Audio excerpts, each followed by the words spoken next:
আসিফ মাহমুদ সজীব ভাই একটা ভয়ঙ্কর কথা বলেছেন, আমরা ভয়ঙ্করই বলবো। তিনি বলছেন যে ভায়োলেন্স চাইলে আমাদের থেকে কেউ বেশি পারবে না, জুলাই অভ্যুত্থানে দেখিয়েছি। তারেক রহমান, আপনি তো জুলাই অভ্যুত্থানের অগ্রভাগে ছিলেন, আপনারা কতটুকু ভায়োলেন্স করেছেন? যদি আসিফ মাহমুদ সজীব ভুঁইয়ার কথা সত্য হয়ে থাকে এবং সেই ভায়োলেন্স দিয়ে আপনারা কি এখনো তারেক রহমান সরকারকে ভয় দেখাতে চান? আপনারা কি এখনো এই সরকারকে হুমকি দিচ্ছেন? আমি যদি আসিফ মাহমুদ, আপনারা সবাই জুলাই যোদ্ধা, সেই হিসাবে যদি আমি এই প্রশ্ন করি যে এই আপনারা কি এই সরকারকে কি ভায়োলেন্স দিয়ে ভয় দেখাচ্ছেন কিনা? অনেক অনেক ধন্যবাদ। আমরা জুলাই গণ অভ্যুত্থানে যে অংশ নিয়েছি, আমি ফল বিক্রি করতাম তখন, এবার যেমন ফল বিক্রি করছি। আমাকে হঠাৎ AKM ওয়াহিদুজ্জামান ভাই ফোন দিচ্ছে, বলছে তুমি কই? আমি বলছি আমি তো নওগাঁতে ফল বিক্রি করছি। ভাই তোমাকে ভাইয়া স্মরণ করছে, তুমি আন্দোলনে নাই কেন? আমি বললাম আমি ছিলাম। তো বলছে এখন ফল বিক্রি করা খুব জরুরি, যে তোমাকে থাকতে হবে, তুমি আসো, তোমার কাজ আছে। তো সেখান থেকে আমি চলে আসি। আমাকে ডাকছিল এই জন্য,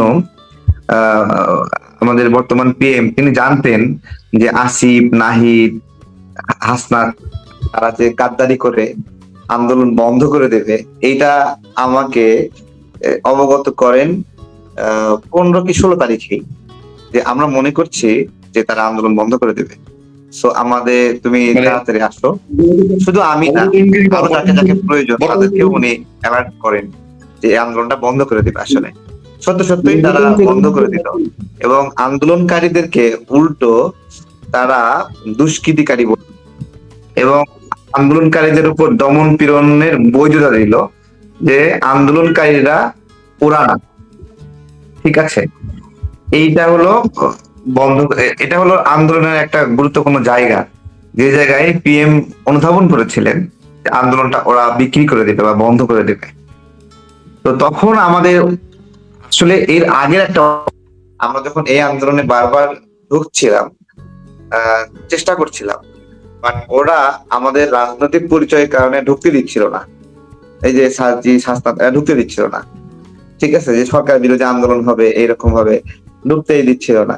তো তখন আমরা ঢুকতে না পেরে বারবার অ্যাটেম্প্ট নিয়ে ওই পানি কিনে দিতাম, খাবার কিনে দিতাম, মাইক ভাড়াটা দিতাম, এগুলো করতাম আর কি। আমাদের কাছে খরচ দিত, কিন্তু আমাদেরকে আমাদের সামনে দেখলে ওরা এক ধরনের মব সৃষ্টি করত, আমাদের উপর মব সৃষ্টি করতো যে আমরা কেন এই আন্দোলনে আসছি। হ্যাঁ, যখন ওরা আন্দোলনের মাঠটা ছাইড়া দিল, তখন আমাদের জন্য মানে আমাদের আন্দোলনটা শুরু হলো, যেটা সরকার পতনের আন্দোলন আর কি। এবং আমাদের এবং ওদের মধ্যে একটা পার্থক্য আছে। ওদেরকে পাশায় বাড়ি দিলে ওরা বলতেছে না না আমরা সরকার পতনের আন্দোলন করছি না, বাট আমরা চরম মুহূর্তেও, যে আমরা তো এই সরকারের পতনের দীর্ঘদিন থেকে আন্দোলন করছি, ভোটাধিকারের জন্য আন্দোলন করছি, একটা তত্ত্বাবধায়ক সরকারের জন্য আন্দোলন করছি, এবং আজকে আমি সেই কারণেই আন্দোলন করতে আসছি, আমি সেই কারণেই অ্যারেস্ট হলাম। এবং র্যাবের মিডিয়া সেন্টারে আমাকে দিয়ে বলানোর জন্য আমাকে অনেক অত্যাচার করছে, যে শুধু একটা কথা বলবা যে সবাই ঘরে ফিরে যা। এই কথাটা ওদেরকে দিয়ে বলাইতে পারছে, কিন্তু আমাদেরকে দিয়ে বলাইতে পারে নাই। এটা হলো ওদের আন্দোলন এবং আমাদের আন্দোলনের মধ্যে পার্থক্য এবং মনোবলের পার্থক্য ছিল। এমনকি আমরা যখন জেলে ছিলাম, জেলে একগুচ্ছ মানুষকে আমরা কনভিন্স করে ফেলেছিলাম আমাদের নির্দেশনাগুলো বাহিরে নেওয়ার জন্য, আমাদের আইডিয়া গুলো বাহিরে দেওয়ার জন্য। সেইটা জেলখানা থেকে পর্যন্ত আমরা লন্ডনে যোগাযোগ করেছি যে এইটা এখন হওয়া উচিত, এটা আমাদের পারসেপশন এই হচ্ছে। এই যে দেখেন আন্দোলন সাধারণভাবে চলছে, এই আন্দোলনে হঠাৎ করে মিডিয়া ব্যক্তিত্বটা কারা আসলো, কেন আসলো কাকতলীয় ভাবে? আন্দোলন তো শেখ হাসিনা নিয়ন্ত্রণ করে ফেলছিল, তাই না মাহবুব ভাই? নিয়ন্ত্রণ করে ফেলছিল না? ওরা ডিবি অফিসে গিয়ে স্বাক্ষর করে দিল না? হ্যাঁ, সবকিছু ম্যানেজ করে ফেলেছে, সব ম্যানেজ হয়ে গেছে। কেন আসলো মিডিয়ার ব্যক্তিরা, কেন আসলো? এইখানে রোল প্লে করেছে তারেক রহমান সাহেব, ওনার এখানে গুরুত্বপূর্ণ। এবং এই যে মানে পয়েন্ট টু পয়েন্ট কানেক্ট করা, ঠিক আছে, যে কোন পয়েন্টের পরে কোন পয়েন্ট আসতে হবে, কেন আসতে হবে, কিভাবে আসতে হবে, এইখানে আমরা জেলে থেকেও এই সম্মেলনটা করেছি। হ্যাঁ, তো ওরা কিন্তু আমি বলছি যে এই জুলাই গণ অভ্যুত্থানের আন্দোলন চলাকালীন অবস্থায় এর পুরোটাই ছিল স্বতঃস্ফূর্ত, আওয়ামী লীগ যারা করে তারা এটাকে আপনার হলো আপনার ষড়যন্ত্র বা বিভিন্ন কিছু বলার চেষ্টা করে। আমার দৃষ্টিতে এটা খুবই স্বতঃস্ফূর্ত ছিল, এবং এই দেশের অনেক আওয়ামী লীগ নেতা কর্মী এই আন্দোলনে জয়েন করেছিল এই স্বতঃস্ফূর্ততার কারণে। এইখানে এখন পর্যন্ত কেউ কনস্পিরেসি খুঁজে পায়নি। কনস্পিরেসি শুরু হয়েছে কখন থেকে? কনস্পিরেসি শুরু হয়েছে 5 তারিখের পর থেকে। 5 তারিখের পর থেকে অর্থায়ন শুরু হয়েছে। সেই অর্থায়নটা কাছে নথি স্বীকার করেছে নাহিদ, আসিফ, সাজিস, তারা নথি স্বীকার করে অর্থের কাছে বিক্রি হয়ে আন্দোলনের সাথে সম্পৃক্ত না এইরকম একটা সেট আপের কাছে মানে সরকার পরিচালনার ভার দিয়ে দেয়, এবং তারা একই সঙ্গে একই ক্লাবের মেম্বার, একসঙ্গে মদ খায়, একসঙ্গে নেশা করে এবং একসঙ্গে আড্ডা দেয়। সেই এক টেবিলে আড্ডার মানুষগুলো ছিল ডক্টর ইউনূসের অন্তর্বর্তীকালীন সরকারের অংশীজনরা। আমি আবারও বলছি, তারা একসঙ্গে মদ খায়, একসঙ্গে আড্ডা দেয় এবং একসাথে কনস্পিরেসি করে। তারা অর্থের বিনিময়ে পুরা সেট আপ এই একটা সরকার গঠন করে। তো সেইখানে থেকে কনস্পিরেসি শুরু। ঠিক আছে, তারেক রহমান, আমি ছোট্ট করে জানতে চাই, তাহলে এখন হঠাৎ কেন আসিফ বলছে যে ভায়োলেন্স চাইলে আমাদের থেকে কেউ বেশি পারবে না, জুলাই অভ্যুত্থানে দেখিয়েছি, এখন কেন সে সেই কথাটা বলছে? আপনার কি মনে হয়? না, ও আসলে ফাপড়বাজ, বুঝছেন? এমনিতে হুদ্দাই ফাপড়বাজ, মানে মহা ফাপড়বাজ। ও বলছিল ঢাকা 10-এ নির্বাচন করবে, বলছে না? তারপরে ও ঢাকা 10-এ নির্বাচন করবে, কিন্তু পোলাপান ভাড়া করে কেরানীগঞ্জ থেকে। কেরানীগঞ্জ কি ঢাকা 10-এর মধ্যে পড়ছে? তাই না? ও ঢাকা 10-এর সম্মানিত ভোটার বিন্দু এই ব্যানারে ফুল দিতে গেছে, শহীদ মিনারে। সেখানে সবগুলো সাভারের পোলাপান নিয়ে ফুল দিচ্ছে টাকার বিনিময়ে। ঠিক আছে, ডক্টর ইউনূস কিছু করুক না করুক, এই যে আসিফ নাহিদ টাইপের পোলাপানকে এদের জীবদ্দশা যতদিন বাঁচবে অতদিনের জন্য অপ্রান্ত অর্থের ব্যবস্থাপনা করে গেছে, এবং তার একটা অংশ মীর শাহ আলম ভাই দেখিয়ে দিয়েছেন। ছোট্ট একটা অংশ, একটা ডুবন্ত বরফের যেমন ছোট্ট কণা দেখা যায়, নিচের বরফটা অনেক বড়। মীর শাহ আলম ভাই যে দুর্নীতিটুকু আসিফের দেখিয়েছে তা বড় দুর্নীতির একটা ছোট অংশ, এবং প্রকৃত দুর্নীতি যদি প্রকাশ পায় এই ছেলেকে মানুষ স্যান্ডেল দিয়ে পিটাতে মাইরে ফেলবে। প্রকৃত দুর্নীতি, এর চুরি চামারির দুর্নীতি যদি প্রকাশ পায়, যদি প্রকাশ করে বিএনপি, শুধু না, নাহিদের কথা বলছে না, নাহিদের তো শুরুই হয় দুর্নীতি দিয়ে, এবং সে নিজে ফেসবুকে পোস্ট করেছিল যে কার প্ররোচনায় সে একজনকে অন্যায়ভাবে নিয়োগ দিছিল, যে আওয়ামী লীগে। সে ফেসবুকে পোস্ট দিছিল ধরা খাওয়ার পরে। এবং নাহিদের এরকম আরো অনেকগুলো ধরা আছে। নগদের যে দুর্নীতি এবং জালিয়াতি, নাহিদের সরাসরি হস্তক্ষেপ ছিল। নাহিদের পিএস সে সহ, সে তার বোর্ড এবার নিয়োগ দিচ্ছে 100 কোটি টাকা, কত কোটি টাকা দুর্নীতি, জালিয়াতি পুরোটা।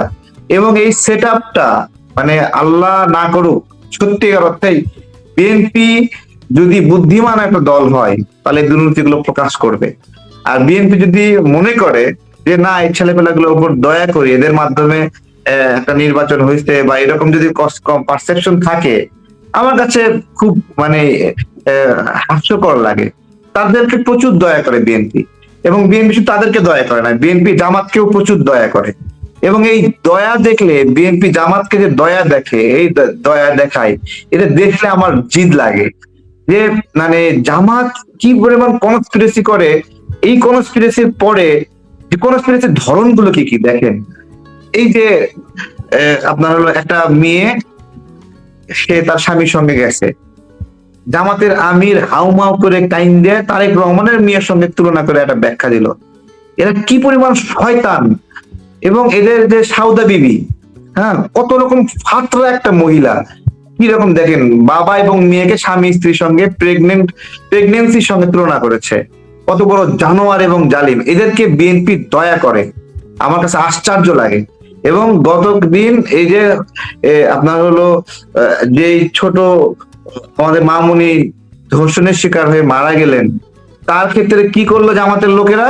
আমিনুল, আমাদের ক্রীড়ামন্ত্রী সাহেব, তার ছবির সঙ্গে ফটোকার্ড বানিয়ে একটা ফেক গুজব ছড়িয়ে দিল। কত বড় প্ল্যানিং! এবং সেটাকে কেন্দ্র করে মব সৃষ্টি করছে, সেটাকে কেন্দ্র করে জায়গায় জায়গায় মিছিল করছে, প্রোগ্রাম করছে ওইটাকে কেন্দ্র করে। এবং আজকে ওই যে ইসহাক সরকার বক্তব্য দিচ্ছে যে বিএনপির লোক এই ধর্ষণ এবং হত্যাকাণ্ডে জড়িত। এই ইসহাক সরকারকে, এই ইসহাক সরকার পাথর মেরে মানুষ হত্যা করার কারণে বিএনপি ওকে বহিষ্কার করছে এবং এনসিপি ওকে জায়গা দিচ্ছে। এনসিপি এখানে কোনো সততা কাজ করেনি, কোনো নৈতিকতা কাজ করেনি। ওদের দলে মাস্তান দরকার। ওই যে কালকে বের করছে না, বলছে যে মিতু কি পোস্ট দিছে, পিস্তল সহ, হ্যাঁ পিস্তল দিয়ে হামলা হচ্ছে নাসিরউদ্দিন পাটোয়ারির উপর। সেখানে যে আর এক বৈষম্য বিরোধী কমেন্ট করতেছে যে না না এই দুইজন আমাদের বৈষম্য বিরোধী, তাড়াতাড়ি পোস্ট ডিলিট করে। তো এই যে গুজবের রমরমা ব্যবসা, এই ব্যবসা করে বিএনপিকে ক্ষতিগ্রস্ত করছে, তারপরেও বিএনপির প্রতি যে দয়া দেখায়, যে মায়া দেখায়, আমার কাছে আশ্চর্য লাগে এবং খুব কষ্ট লাগে যে সংসদে এরা দাঁড়িয়ে রাজাকারদেরকে শহীদ বলছে এবং বিএনপির পক্ষ থেকে মেনে নেওয়া হচ্ছে। এই জালিম আজকে যে বলতেছে না যে তড়িৎ বিচার চাই, তড়িৎ বিচার চাই, মানে এখনই বিচার চাই। তড়িৎ বিচার যদি করতো তাহলে তো এটিএম আজহার তো এতদিন কবরে থাকা লাগতো। এটিএম আজহার তো একজন ধর্ষক, আলবদর নেতা, শত শত মানুষকে হত্যা করছে, নারীদের ধর্ষণ করছে, নারীদেরকে পাক বাইনাতে তুলে দিচ্ছে। এটিএম আজহার তড়িৎ বিচার যদি হইতো তাহলে এই রাজাকাররা একটা বয়সে থাকতো। বাংলাদেশে ধর্ষণের তড়িৎ বিচার হলে বাংলাদেশে ধর্ষণের পথিকৃৎ কারা, নারীদের যে ধর্ষণ করতে হবে এই পথিকৃৎ কারা, এই রাজাকাররা, আলবদররা। আমার দুঃখ লাগে বিএনপি এদের প্রতি মায়া দেখায়, এদের প্রতি কদর দেখায় এবং মনে করে যে এই জামাতকে নিয়েই আস্তে আস্তে সরকার চালাতে হবে, এটা তাদের কনসেপ্ট। এই কনসেপ্ট নিয়ে চলবে, তারপরে বিএনপি ষড়যন্ত্রে পড়বে, আর আমাদের এদের টক শোতে আসে, ভিডিওতে আসে তাদের পক্ষে অ্যাডভোকেসি করতে হবে যে এই সরকারটা জনগণের সরকার, এই সরকারকে আমাদের রক্ষা করতে হবে। তারেক রহমান অনেক মূল্যবান এবং অনেক ইনফরমেটিভ অনেক কিছু জানলাম যেটা আমরা জানতাম না। আপনি ভেতরে অনেক কিছু জানেন। আমি একটু সৈয়দ মামুন মাহবুবের কাছে, মামুন ভাই ভিন্ন একজন মানুষ, ভিন্ন একজন রহস্যময় মানুষ বলা যায়, তার দু একটি উক্তি দিয়ে আমি আপনার কাছে যেতে চাই। উক্তিগুলো হচ্ছে এরকম: আমার স্ত্রী মাহফুজ, নাহিদ এবং আসিফকে আমি অন্তর্বর্তী সরকারে থাকতে বলেছি, এটা হলো কৌশলগত প্রশ্ন। আমি তো স্টুপিড না, ফলে আমাকে তো এই লড়াইটা চালাতে হবে। আমার স্ত্রী না গেলে কি এমন পরিবর্তন হতো ওখানে? ফরহাদ মাজার, কবি ও চিন্তক। এটা একটা মন্তব্য। তিনি নাহিদ, মাহফুজ, তার স্ত্রী তাকে থাকতে বলেছেন সরকার, এবং ওনার স্ত্রী না গেলে কিছুই হতো না। আরেক জায়গায় তিনি বলছেন আওয়ামী লীগ ফিরছে মাহফুজের কারণে, কারণ মাহফুজের কারণেই আমি এনসিপি কে গাইড করতে পারিনি। গত 2-3 দিন ধরে ওনার অনেক বয়ান শুনতে পাচ্ছি। এর মর্মার্থ কি বলে আপনি মনে করেন সৈয়দ মামুন মাহবুব? জি ধন্যবাদ।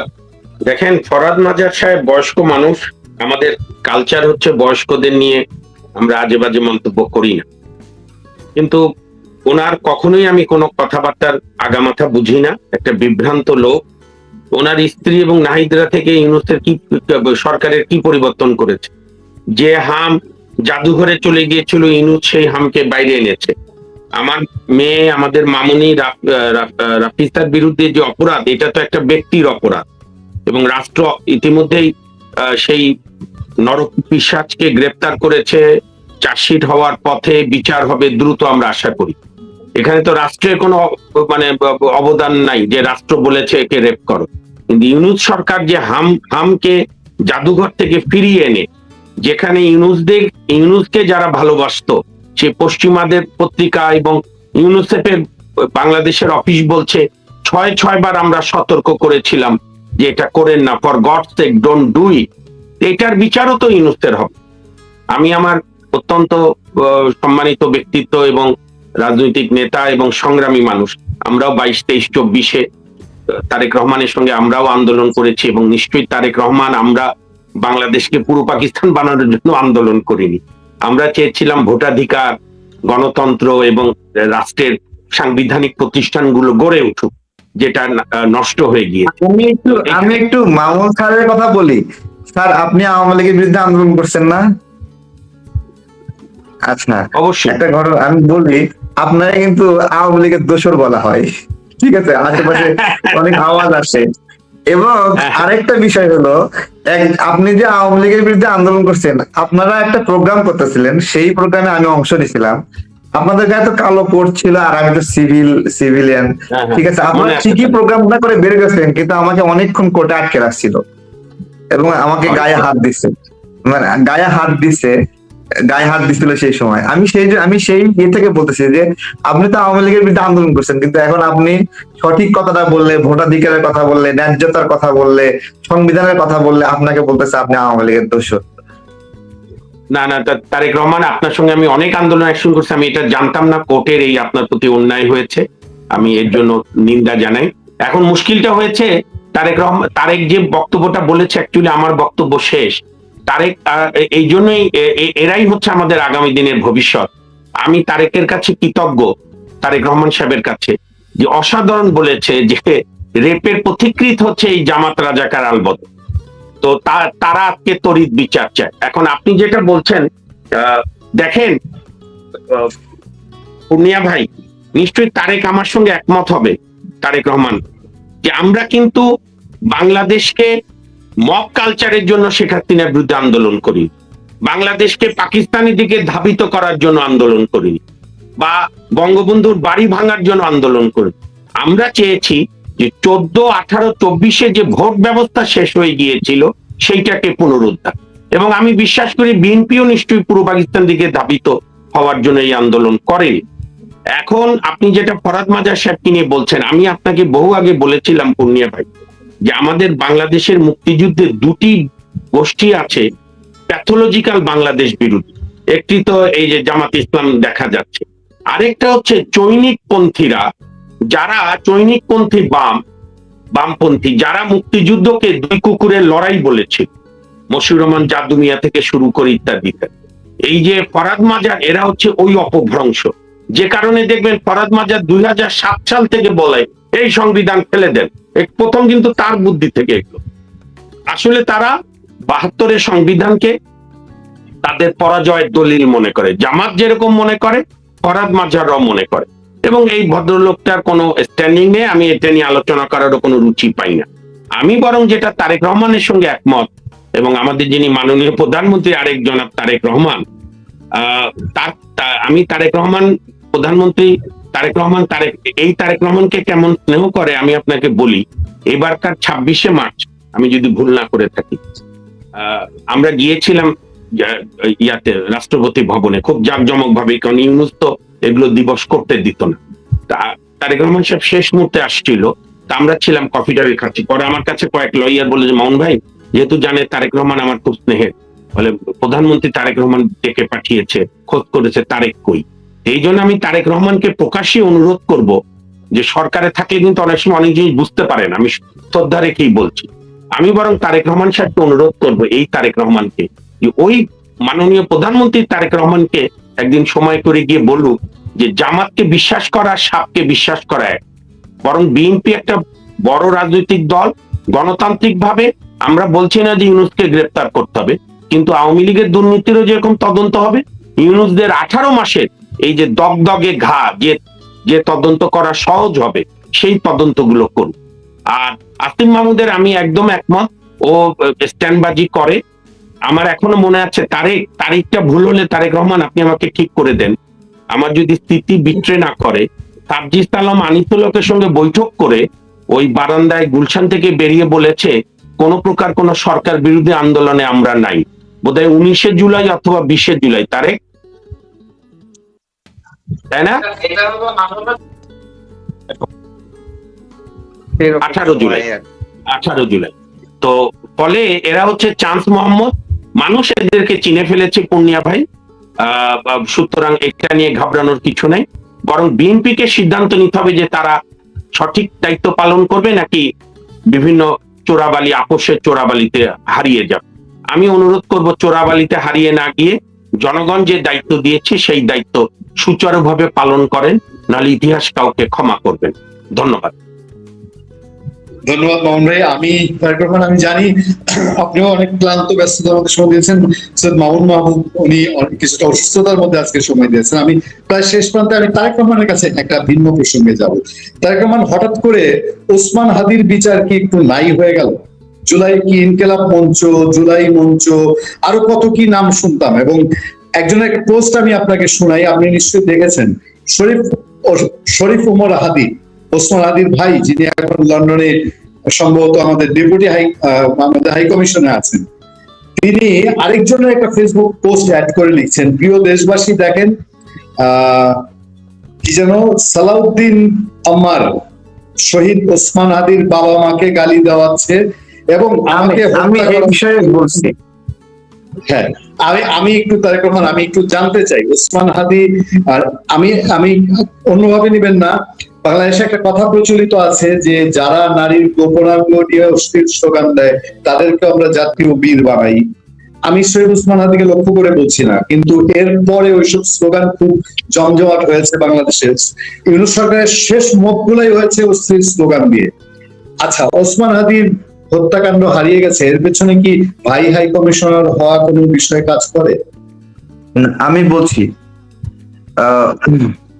দেখুন, পরিবারের সদস্যরা খুব নিবিড় ভাবে তার পরিবারের মামলাটা দেখে এবং তারা ফিল করে যে আসলে হামলাটা কোন দিক থেকে হয়েছে, কারা জড়িত। তারা হয়তো বা প্রমাণ করতে পারে না, কিন্তু তারা স্পষ্ট করতে পারে মন দিয়ে যে অমুক আমার ভাইয়ের সঙ্গে এই ঘটনা ঘটিয়েছে, অমুক সম্ভবত আমার ভাইকে হত্যা করেছে। তারা এই পুরা বিষয়টা গন্ধটা আঁচ করতে পারে। সেই জায়গা থেকে ওসমান হাদির ভাই ইনকলাব মঞ্চকে অভিযুক্ত করেছে যে আমি আমার ভাই হত্যার বিষয়ে যদি লিখি, তার আগে ইনকিলাব মঞ্চের কাছে ক্ষমা চেয়ে দিচ্ছি, তাদের অনেকের নাম চলে আসবে সেই লিখায়। এই লিখা এখনো প্রকাশ করেনি, ইনকিলাব মঞ্চ অনুরোধ করেছে এটা প্রকাশ না করার জন্য। এই লিখার মধ্যে লুকিয়ে আছে হাদি হত্যায় আসলে ইনকিলাব মঞ্চের কারা কারা জড়িত। আমার কাছে, আমি আইনের একজন ছাত্র, কেবল সদ্য পরীক্ষা দিয়েছি, ছোট করে একটা প্রশ্ন, ধরুন সেই ব্যক্তিটা জড়িত নয়, একটা নাম এসেছিল, জামাতের একজন নেতার ছেলে ওসমান হাদির সঙ্গে ফয়সালের যোগাযোগ করিয়ে দিয়েছিল, সে অপরাধী নাও হইতে পারে, বাট এদেশের মানুষের জানার অধিকার আছে ওই কালপ্রিটটা কে, যে ফয়সালের সঙ্গে ওসমান হাদিকে বসিয়েছিল। এইখানে ন্যায় বিচারের অনেক শর্ত লুকিয়ে আছে। আমাদের, সে অপরাধী নাও হইতে পারে, আমি আবারও বলছি, কিন্তু আমাদের জানার অধিকার আছে যে জামাতের কোন নেতার ছেলে ওসমান হাদি এবং তাদের সঙ্গে বসিয়ে দিয়েছিল।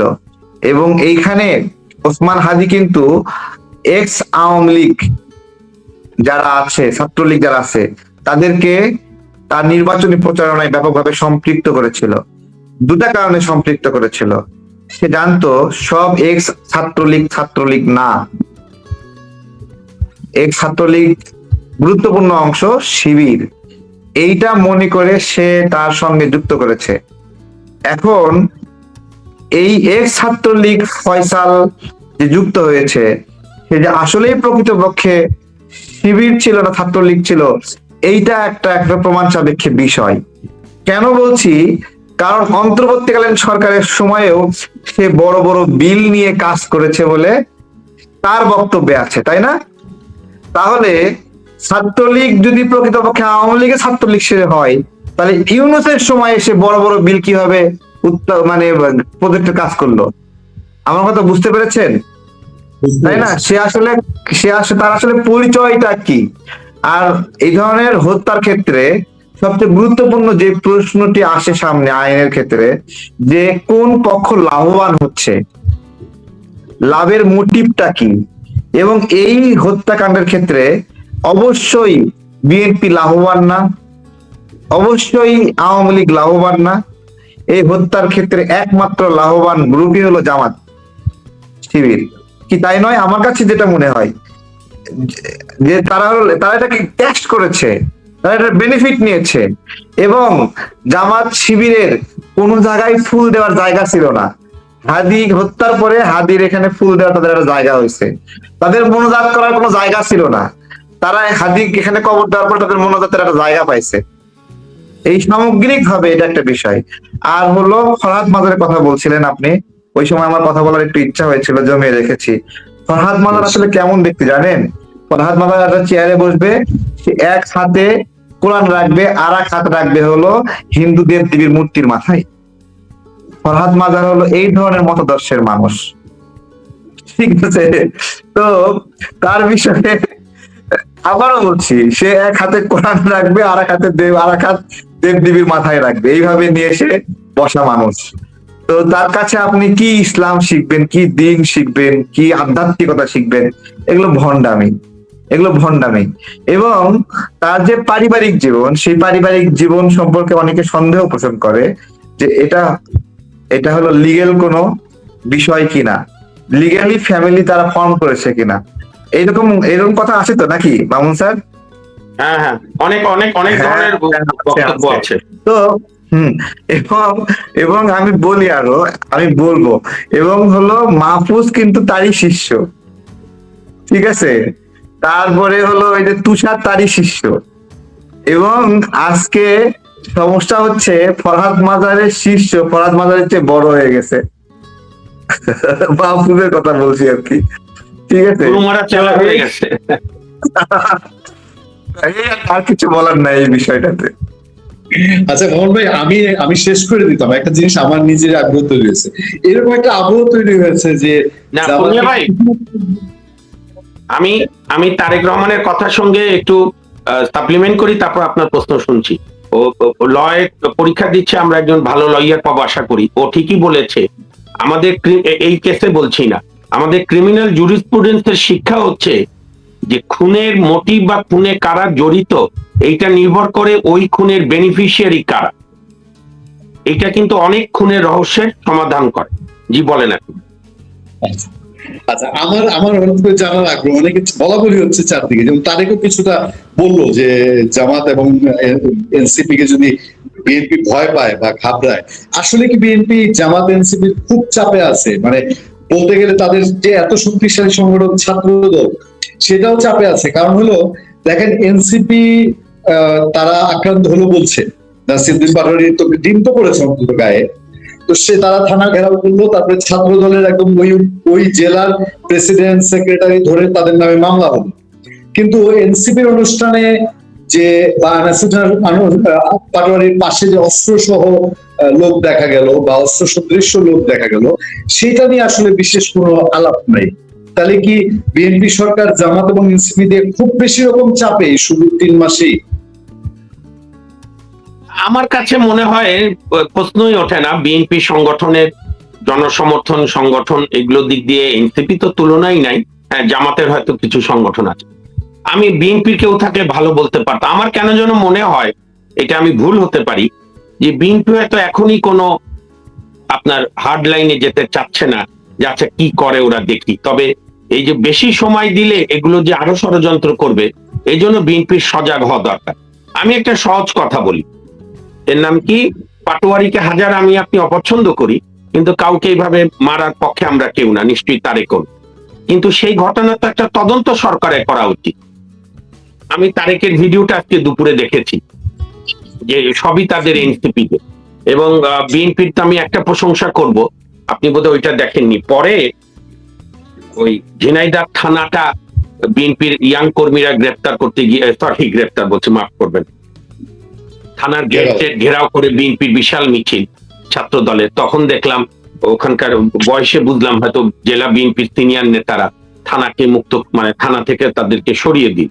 এটা ঠিকই করেছে। তাহলে তার এই মব যদি বিএনপিও করে, তাহলে জামাত আর এনসিপির সঙ্গে বিএনপির পার্থক্য থাকে। তবে আমি মনে করি জনাব তারেক রহমান মাননীয় প্রধানমন্ত্রীর উচিত এগুলোকে আইনের শাসনে আনা। যেমন কারা মেরেছে এটা তদন্ত করলে আমার বিশ্বাস এনসিপির কেউ না কেউ দায়ী হবে। আর ডিম মারার আপনি ষড়যন্ত্র, ডিম মারার তদন্ত আর কত জায়গায় করবেন? আজকে তো লিসবনেও একটা আক্তার চৌধুরী না কি নাম, এনসিপির নেতা ওখানকার, তাকেও কারা গিয়ে ডিম মেরেছে। এরা যে গত 18 মাসে ডিম মারামারি করেছে, তার একটা রিয়াকশন আছে না? নিউটনের সেই সূত্র, প্রত্যেক ক্রিয়ারই একটা অপোজিট বিক্রিয়া থাকে। যদিও আমরা এটা চাই না, আমরা চাই আইনের শাসন। বিএনপিকে এখন শক্ত হাতে আইনের শাসন ফিরিয়ে আনতে হবে। এটাকে হালকা করে দেখলে জনগণের তো ক্ষতি হবেই, সবচেয়ে ক্ষতি হবে বিএনপি সরকার। আমি তাদেরকে আহ্বান জানাবো এটাকে হালকা করে দেখার সুযোগ নেই। জি, আচ্ছা আমি একটু বলি। আচ্ছা আপনার হলো সারা ওয়ার্ল্ড ওয়াইডই খারাপ মানুষদের উপর ডিম নিক্ষেপের একটা প্রচলন আছে, এবং এটা তো কোনো অস্ত্র হিসেবে না, এটা সারা ওয়ার্ল্ডে অনেক বড় বড় নেতা, ছোট নেতা, অথবা চোর, ছ্যাচোর, ডাকাত, ক্রিমিনাল, এদেরকে ডিম মারার একটা অনেক রীতি আছে। তো এটা হলো একটা বিষয় যে ডিম তার উপর মেরেছে। কিন্তু আমি গতকালকে দেখাচ্ছিলাম যেটা এনসিপির একটা ছেলের গায়ে ডিমের আঁশ লাগে আছে, ডিমের খোসা লেগে আছে। বুঝতে পারলাম যে নাসিরুদ্দিনের সহ তার গায়েও ডিম লেগেছে, এবং পরবর্তীতে দেখলাম যে তাদের ভলেন্টিয়ার একজন মারছে, আবার তাকে গিয়ে আরেকজন ভলেন্টিয়ার নিয়ে আসতেছে আগায়। আমার কথা বুঝতে পেরেছে? একটা ফ্লাইং কিক দিচ্ছে যে ভলেন্টিয়ার। আমি ওইটা ভিডিও দেখেছি তারেক আপনি দেওয়ার পরে। হ্যাঁ, মানে আমার কাছে ওইখানে মনে হচ্ছে যে তারা নিজেরা মারামারি করছে, এরকম লাগতেছে আমার কাছে। হ্যাঁ, ওই যে একটা ফ্লাইং কিক দিল না একজন এসে। হ্যাঁ, ফ্লাইং কিক দিচ্ছে নাসিরুদ্দিন পাটোয়ারির লোকের উপরে। বিষয়টা কেমন না? চক্রান্ত আর কি, এগুলো হচ্ছে স্ট্যান্ড বাই চক্রান্ত। এটা কেউ আজকে কে যেন বলছিল, দেখলাম, আমার ঠিক মনে নাই, যে ওখানে ঘটনা ঘটিয়ে ওদের মধ্যে কেউ বললো যে নাসিরুদ্দিন পাটোয়ারি আক্রান্ত হয়ে এটা বিএনপির উপরে দোষ দেওয়ার একটা চেষ্টা, ভেতরে অন্য কোনো ষড়যন্ত্র ছিল। এটা আরো কে যেন বললো, দেখলাম আজকে। এটা কিন্তু আলোচনায় আছে বেশ এই ঘটনাটা। সেই দেখেন ওই আসন আমাদের আইনমন্ত্রী আসাদুজ্জামানের আসন না। আর সবচেয়ে বড় কথা, এমন কি ব্যক্তিত্ব বা দল হয়ে গেছে যে আইনমন্ত্রী বা অন্য বিএনপি নেতাদের ওদের মিটিং এ গিয়ে ওকে হামলা করতে হবে? এগুলো স্ট্যান্ডবাজি, তবে এগুলো কঠোর অর্থে দমন করা দরকার আমি মনে করি। ওখানে কোনো সংঘর্ষ বা উত্তেজনাকর পরিস্থিতিও কিন্তু ছিল না, যে কোনো একটা ঘটনা ঘটেছে, কোনো কিছুই ছিল না।